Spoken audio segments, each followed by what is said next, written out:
Dear students, good morning. It is period about English language for classes 9th, 10th, 11th and 12th. जैसा कि कल हमने पढ़ाया था, हमने क्लासिकल पढ़ाई थी और क्लास का मतलब होता है उपवाक्य।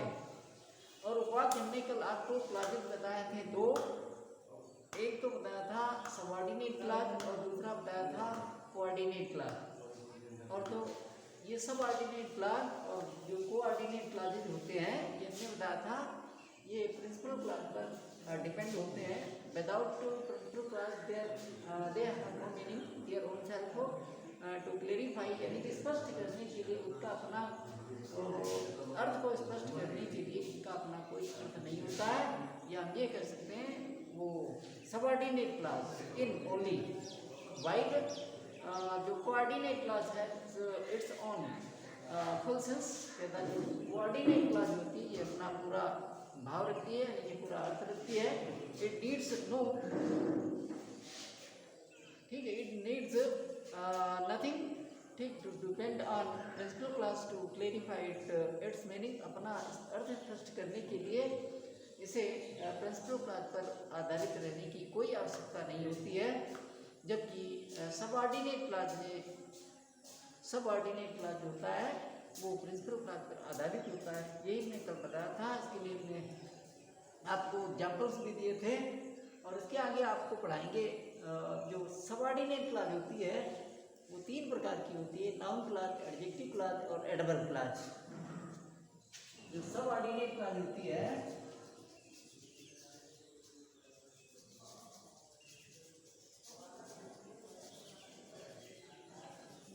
सबऑर्डिनेट क्लास यानी आश्रित उपवाक्य, ये तीन प्रकार की होती है।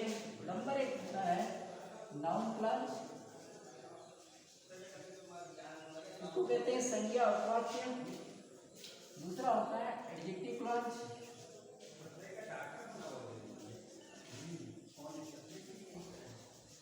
और जो तीसरा होता है एडवर्ब क्लास।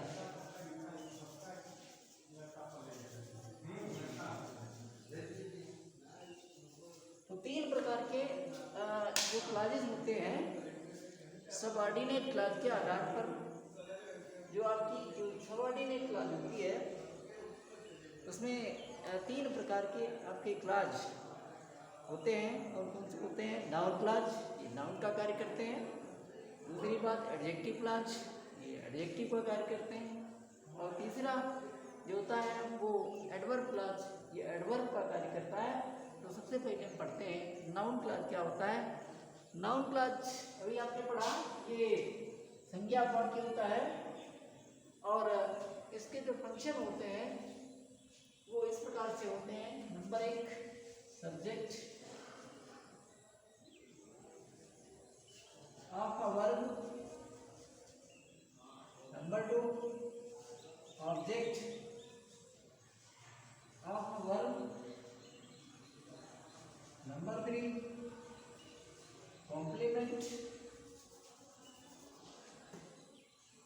governed by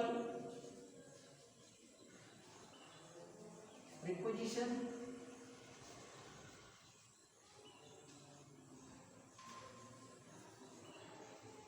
या इसको कह सकते हैं ऑब्जेक्ट ऑफ preposition,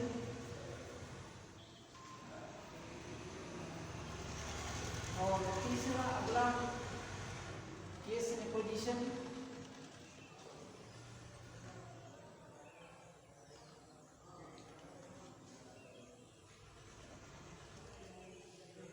अगला कॉम्प्लीमेंट ऑफ अ वर्ब। और नेक्स्ट है वो है केसिंग एपोजिशन,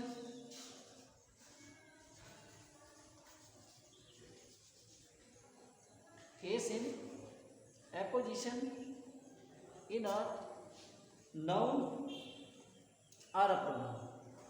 तो ये इनके जो आपका नाउन क्लॉज है, जो सबऑर्डिनेट क्लॉज होती है, सबऑर्डिनेट क्लॉज 3 प्रकार की होती है, नाउन क्लॉज, एडजेक्टिव क्लॉज और एडवर्ब क्लॉज। तो आपकी जो तीनों क्लॉजें होती है, इसमें सबसे पहले हम नाउन क्लॉज पढ़ रहे हैं। तो नाउन क्लॉज के हमने एक फंक्शन बताया, ये सब्जेक्ट ऑफ अ वर्ब, ये किसी क्रिया का सब्जेक्ट होता है। जैसे यहाँ पर उदाहरण के लिए लिखें, what you tell is true, कहता जो कुछ आप कहते हैं सत्य है। तो जो कुछ आप कहते हैं सत्य है, तो इसमें आप लिखेंगे ये यू टेल, ये आपका प्रिंसिपल क्लॉज है, मतलब प्रिंसिपल क्लॉज है। और प्रिंसिपल क्लॉज और वर्ड से क्या हुआ, वर्ड से आपका शुरू हो गया नाउन क्लॉज। और नाउन क्लॉज ये क्या है, ये इज वर्ब का सब्जेक्ट है। नाउन क्लॉज जो वर्ड लिखा है, ठीक है, इसमें सबसे पहले आप देखें तो यू टेल ये प्रिंसिपल क्लॉज है, प्रिंसिपल क्लॉज। और जो दूसरा है what is tell, what is true, what is true, ये आपका है noun clause.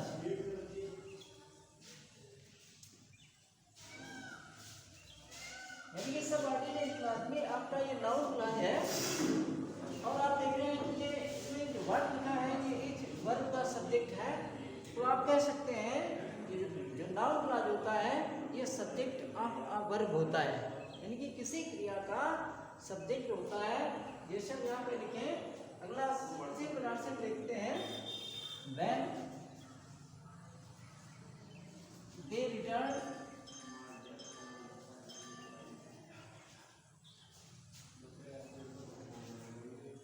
when they return was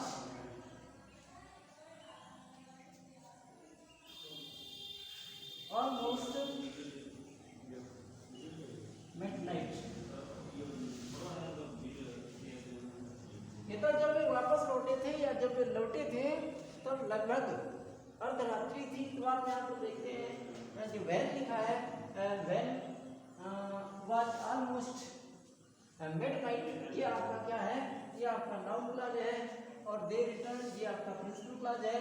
और इसमें जो वैन है, यहाँ से आपका जो नाउन क्लॉज शुरू होता है, और इसका जो वर्ब है ये वाज है। ये हम कह सकते हैं कि ये वाज क्रिया का जो वैन है ये सब्जेक्ट है। तो इसलिए हम कह सकते हैं जो नाउन क्लॉज होती है ये काहे का कार्य करती है, सब्जेक्ट का कार्य करती है। दूसरी बात, इसके बाद में दूसरे नंबर पर हमने लिखा है ऑब्जेक्ट ऑफ वर्ब। जो आपकी नाउन क्लॉज होती है वो किसी भी क्रिया का ऑब्जेक्ट होता है। अगर देखें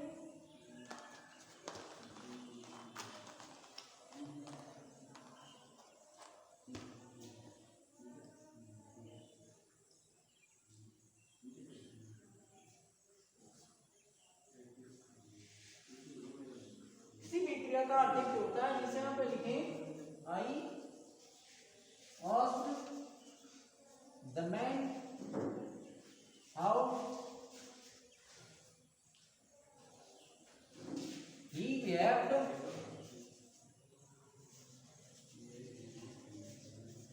विद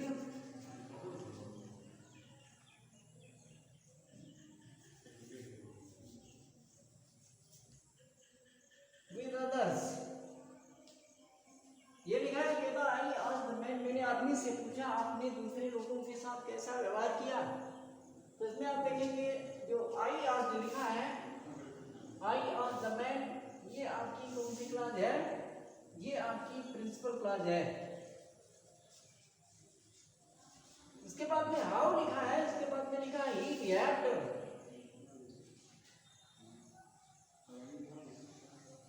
सॉरी, ये सेंटेंस मिस्टेकन है, गलती किया हुआ।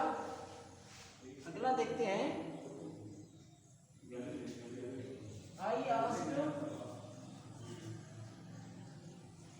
What he question.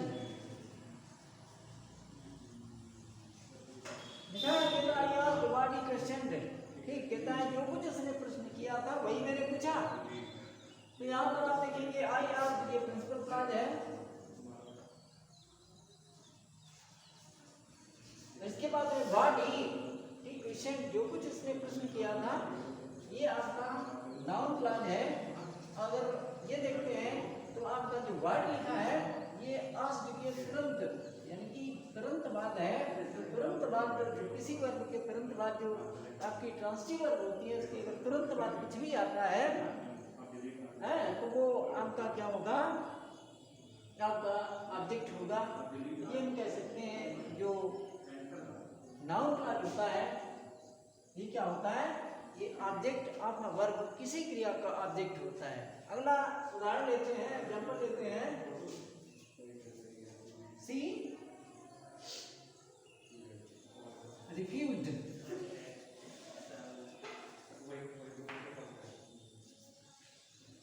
How C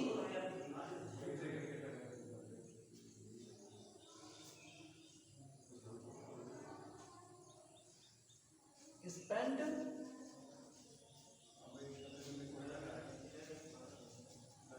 time to tell। कहता उसने, कहता she refused how she spent her time to tell। कहता उसने कहता है किस प्रकार से अपना समय व्यतीत किया इसको बताने से इनकार कर दिया। तो इसमें रिफ्यूज्ड के तुरंत बाद आपका ये सी क्या है, सी रिफ्यूज्ड ये आपका प्रिंसिपल क्लॉज है। इसके बाद में जितना भी ये आगे इधर का है ये आपका नाउन क्लॉज है। और ये रिफ्यूज्ड के तुरंत बाद हाउ आया है, ठीक है, और हाउ से आपका नाउन क्लॉज शुरू होता है। तो इसलिए हम कह सकते हैं ये जो आपका ये हाउ जो है जो नाउन क्लॉज फॉर्मेट करता है ये ऑब्जेक्ट आपका वर्ब है, किसी क्रिया का ऑब्जेक्ट है।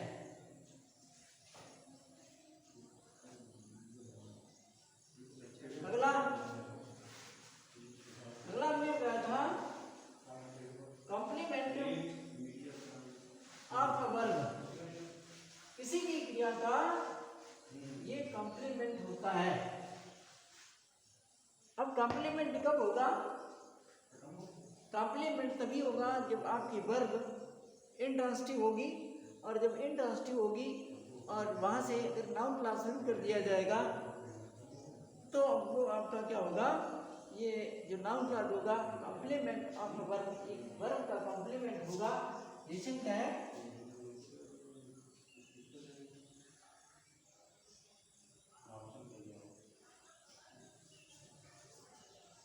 इट इज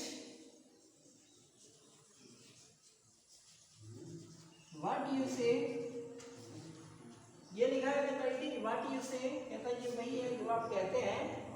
तो इसमें आप देखेंगे जो इज है ये इंट्रांसिटिव वर्ब है और इसके तुरंत बाद ये व्हाट लिखा है। और जो कि व्हाट क्या है, यहाँ से आपकी नाउन क्लॉज शुरू हो जाती है। और इट इज ये क्या है, ये आपकी प्रिंसिपल क्लॉज है और ये आपकी नाउन क्लॉज यहाँ से शुरू हो जाती है। और जो नाउन क्लॉज व्हाट से शुरू है और ये जो आपकी ये वर्ब है वो इज है और इज के तुरंत बाद नाउन क्लॉज है। तो हम ये कह सकते हैं क्योंकि इज इंट्रांसिटिव वर्ब है इसलिए हम व्हाट को क्या कहेंगे, ये नाउन क्लॉज जो है आपका ये कॉम्प्लीमेंट ऑफ वर्ब है। इसके बाद आता है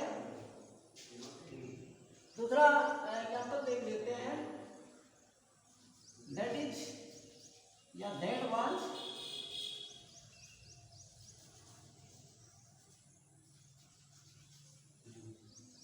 that was where she found the safe place.